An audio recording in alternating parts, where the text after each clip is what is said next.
Mais uma vez, boa tarde a todas e todos. Como sempre, eu começo fazendo minha audiodescrição para as pessoas cegas ou com baixa visão. Eu sou homem, tenho pele branca, olhos, barba e cabelos escuros. Estou usando uma camisa azul, gravata vinho e à minha frente há um púlpito de madeira com um brasão de vinhedo estampado nele. Para as pessoas surdas, este aqui é o meu sinal.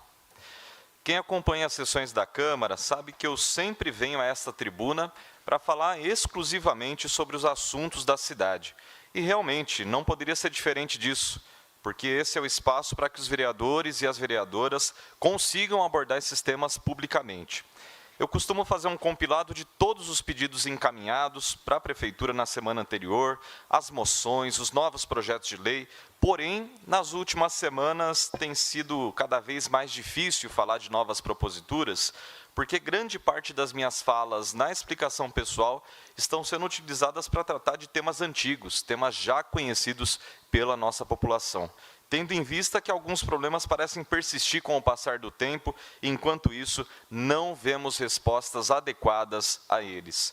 Para quem ainda estava curioso para saber sobre o que eu estava falando, eu tenho certeza de que agora ficou evidente. É sobre a água, ou melhor, sobre a falta de água em Vinhedo. O nosso povo está enfrentando isso há muito tempo, e não há como subir aqui e usar esse microfone para falar de outro tema, porque a água é vida. Sem água não há vida, sem água não há qualquer outra atividade.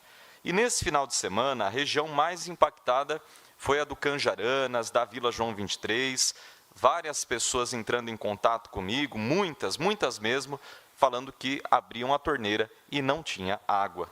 Também recebi vários relatos de outros bairros próximos. Para a região da Capela, esse já é um assunto recorrente desde o ano passado. Em outros lugares, há anos isso é enfrentado, até algumas pessoas comentando, falando assim, olha, eu vi que o bairro Canjaranas ou que a Vila João 23 está há 3 dias sem água, aqui a gente está enfrentando isso até há mais tempo. A questão aqui não é a competição de quem está enfrentando mais tempo sem água. A questão é que um dia só, um dia sequer sem água, já é um problema. Sobretudo em uma cidade, como eu também digo, que tem essa grife de falar que é Vinhedo. Vinhedo todo mundo conhece pela qualidade de vida, pelo bem-estar, pelas condições adequadas para o desenvolvimento pessoal. Porém, Vinhedo está se tornando uma cidade cada vez mais deteriorada por um ritmo de crescimento, onde as condições de infraestrutura, o oferecimento de serviços básicos, o oferecimento de serviços públicos, e aí eu incluo o saneamento básico, a distribuição, o tratamento de água, não estão caminhando ao mesmo passo. O meu primeiro comentário, então, hoje sobre esse assunto é retomando algo que eu já falei aqui. Os bairros de nossa cidade estão vivendo todos os dias uma falta recorrente de água. É crônico esse problema. E quando a água chega na torneira, muitas vezes ela está barrenta, suja, imprópria para o uso. Hoje, inclusive, uma pessoa me encaminhou o vídeo, ligou a torneira, abriu a torneira, quase 30 minutos, segundo ela, de água suja saindo. E ela até acumulou isso em um balde, mostrou depois os vídeos, as fotos. É realmente impressionante. Eu já acionei o Ministério Público, tenho publicado ativamente nas redes sociais e cobrado nessa tribuna, mas nós precisamos de ainda mais efetividade para que esse problema seja resolvido de fato em nossa cidade. Eu não sou injusto, por isso eu digo que eu estive na reunião do CONDEMA, que é o Conselho Municipal de Defesa do Meio Ambiente, na última terça-feira, na qual a direção da Sanebave esteve presente, falou sobre o problema, apresentou algumas indicações ou intenções de obras de melhorias para aumentar as reservações de água, novas represas, combater o desperdício e as perdas. E eu também sei que Vinhedo está há 40 anos ou até mais sem obras significativas nessa área. A infraestrutura que nós temos, e isso sem contar as manutenções que muitas vezes não são realizadas, a infraestrutura que nós temos é antiga, é obsoleta. Realmente ela apresenta ali graves falhas. Mas aqui eu abro um parênteses para falar sobre essas ações de infraestrutura cinza, entre aspas, ou seja, de elementos construídos pelos seres humanos, e eu sou mais ligado à infraestrutura verde. Eu entendo que o ideal seria a restauração e a conservação de características do meio ambiente para que as condições necessárias para a vida se desenvolvam.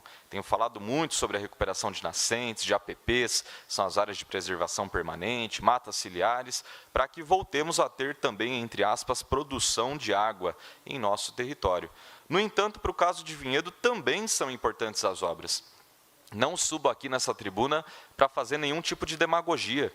Sei que é necessário restaurar, reconciliar nossa relação, nossa interação com o meio ambiente, com o nosso território, com a geografia, com as águas, com os rios, mananciais, nascentes que temos aqui em nossa cidade, e tudo isso é dom de Deus, é natural, é a nossa casa comum, mas, ao mesmo tempo, também entendo que é necessário, sim, a intervenção humana, também entendo, sim, que é necessária a infraestrutura cinza, como eu já falei. Portanto, sabendo que as obras são importantes, votei a favor da obra, aliás, da aquisição, nesse caso, da Represa 4 em 2022. Agora sim, também falando sobre obras, Represa 5, estamos acompanhando o andamento ali dos trabalhos. E muita gente tem me perguntado se isso não seria suficiente, por isso que eu digo que abri um parênteses. A pergunta é sempre essa: se temos mais 2 novas represas, ou pelo menos uma nova represa já constituída, outra já em fase final, não deveríamos estar com água na torneira? E a resposta é a seguinte: não é tão simples assim. Eu falei muito sobre isso nos debates a respeito da compra da Represa 4, e realmente apenas ter um novo represamento de água bruta não garante que a água chegará às torneiras das casas, dos comércios, das repartições públicas, das entidades de nosso município. Existem 2 fatores. O primeiro deles, não basta cavar o buraco, é necessário enchê-lo com água. Sem água, a represa é inútil, eu não precisaria nem dizer isso. Mas aqui temos, muitas vezes, que reforçar essas constatações, porque sem a recuperação das nascentes, sem o cuidado com o meio ambiente, novas represas são apenas um buraco no chão. Então, primeiramente, é necessário sim cavar o buraco, mas ter água para encher. E a gente está falando de um contexto de mudanças climáticas, de eventos climáticos extremos, estamos falando de um contexto de 2024, de El Niño, com a possibilidade de uma estiagem muito severa. Então, não basta somente ter a represa é um buraco cavado no chão. É necessário termos água, e a produção, entre aspas, de água se dá com a recuperação ambiental. E também disciplinando o crescimento da cidade, porque, pelo amor de Deus, também não dá para a gente permitir que a cidade cresça com esse ritmo que cresceu a partir dos anos 90 e, sobretudo, a partir dos anos 2000. Um crescimento desenfreado, sem que a infraestrutura acompanhasse, e tudo isso passando por cima do meio ambiente. Segundo fator, tendo água e tendo represa cheia, é necessário que essa água passe por uma estação de tratamento de água, que é uma ETA, para que só assim seja bombeada para as torneiras. Apenas água bruta reservada também não é sinônimo de abastecimento com água potável. Então, o primeiro passo, cavar o buraco e encher com água, e o segundo passo é fazer essa água sair dali, que é um reservatório de água bruta, e chegar até as casas das pessoas potável, tratada, portanto, passando por uma estação de tratamento de água. Esse é o grande X da questão. Então, nós estamos falando aqui, sim, de recuperação ambiental aliada à infraestrutura. E eu me comprometo a falar sobre esse tema com mais detalhes nas minhas redes sociais, mas é importante deixar isso aqui registrado, para que a gente também não caia no conto do vigário, né? Porque a gente falou muito sobre isso durante aquelas discussões. Ah, mas os vereadores têm que votar a favor da compra da represa, quem não votar a favor da compra da represa é contra a água para a população. Espera um pouquinho, isso não iria resolver tudo. A gente falou sobre isso naquele dia, comprou a represa e até hoje a população está sem água. Então, muita calma nessa hora para que a gente também não venda uma ilusão para a população. Eu, pelo menos, tenho a consciência tranquila de que não fiz isso. Voltando ao assunto, não dá para aceitar que tenhamos, em um final de semana com altas temperaturas, tantos bairros sem água e absolutamente nenhuma explicação contundente.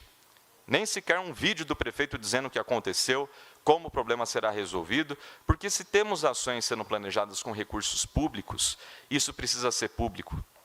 Também já subi aqui nessa tribuna para falar isso, não sou consultor de imagem do prefeito, não sou responsável pela comunicação da prefeitura, mas deixa a gente de cabelo em pé e queixo caído, a população passar um final de semana sem água, todos os telefones interrompidos, fora do gancho, não sei o que estava acontecendo, chovendo, um monte de pedidos aqui para os nossos celulares, no WhatsApp, no Facebook, no Instagram, em todo lugar, e a gente não vê a fala do chefe do executivo.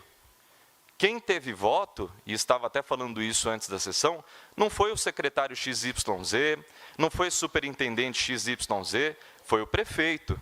Então, eu também sei que uma grande obra de saneamento não surge da noite para o dia, isso é evidente, mas por quê? E aí, falando sobre prioridades e o papel político das pessoas que estão à frente da cidade hoje, por que a primeira opção do governo foi por gastar recursos de infraestrutura em obras como a reforma do portal? que custou o mesmo valor ou um valor aproximado a uma nova estação de tratamento de água? Porque a opção inicial não foi por um grande trabalho para detectar os maiores desafios na gestão de recursos hídricos, seguido das obras para resolvê-los? Onde estavam as prioridades? Ainda assim, vamos admitir, demoraram um tempo para se darem conta da gravidade da situação, demoraram um tempo para entender que a água é importante, ok. Então, por que não vemos até o momento um pronunciamento do prefeito, Dr. Dario, sobre o assunto? Cadê o chefe do executivo, aquele que recebeu 20 mil votos na última eleição, primeiramente se solidarizando com o seu povo, seus próprios eleitores, sem água, e depois apresentando um grande projeto com começo, meio e fim, se é que ele existe, para impedir que no futuro tenhamos novamente períodos sem água?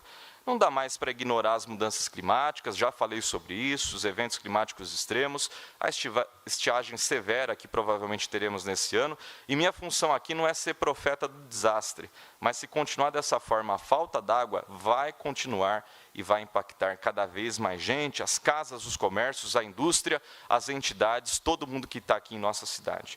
Para ir ao portal fazer vídeo de pré-campanha, lá estava o senhor prefeito, mas faltou uma palavra de ao menos solidariedade, não por quem não conseguiu encher a piscina ou lavar o carrão no final de semana, mas por quem passou o domingo sem conseguir tomar um banho ou fazer comida. E também faltou uma palavra de liderança para dizer qual será o rumo do município na gestão hídrica. Eu sigo solicitando caminhões-pipa emergenciais para os lugares mais impactados pela falta d'água, todas as demais medidas paliativas, há soluções a longo prazo e uma comunicação humanizada nesse momento com as famílias que estão sendo impactadas. O povo de Vinhedo merece respostas, a gente não pode mais continuar nessa situação, passando dias sem água na torneira e sem uma comunicação e sem projetos, sem números, dados, cronograma de como e quando isso vai ser resolvido. Isso é uma obrigação do poder público e, sobretudo, do poder executivo e da direção política da autarquia pública municipal Sanebave. Todas as iniciativas do meu mandato estão nas redes sociais, Facebook Luiz Vieira Vinhedo, Instagram @Luiz Vieira Vinhedo e o site www.luizvieravinhedo.com.br.